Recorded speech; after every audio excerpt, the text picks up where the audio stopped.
Hey everyone, this is Tim from YourSix Studios. Today in this video, I'm going to show you how to make a sub confirmation link on YouTube. So what you want to do is go up to the top right, and you do not want to go to view your channel name right here. So you can see if I click my profile icon, view your channel link, the reason why you don't want to go here is this URL on here is just going to be your YouTube name, and you want to show up how it shows up for everyone else.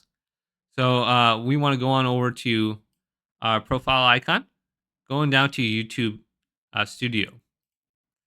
And then we have YouTube Studio open. Go to your little profile picture in the top left. So if I scroll on over there now, I want to click this picture. And this will open up a URL on the top of the screen that's a little bit longer now. So you can see everything on the top there. So I can scroll on in. And now we want to make this very specific to a sub confirmation link. So once we have this opened up, let's go on top now. And I want to type this. So you can see like there's some letters, a K and stuff like that. Type a question mark. And then I already have it typed in here, so it makes it a lot easier. So type in question mark, sub confirmation 1, just like this. So question mark, sub confirmation mark 1 equals 1. So you can see this entire thing just like that. Now, once you have it in here, copy everything over.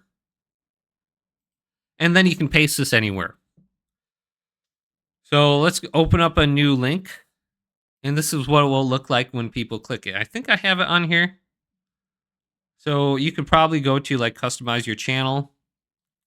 And you might want to put in like the description or something like that. I don't know. So let's go to this now. Put it in the description. Go to publish.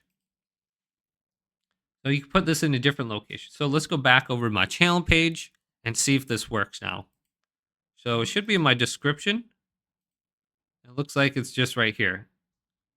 And it's not highlighted anymore like it used to. But you can just type this in here. Press enter. And it should pop up automatically now saying, would you like to subscribe? So you would have to subscribe now. But it's my channel, so I can't subscribe to my channel. So very easy to do. Hopefully this video did indeed help you out. Leave it a big thumbs up and subscribe to my channel down below.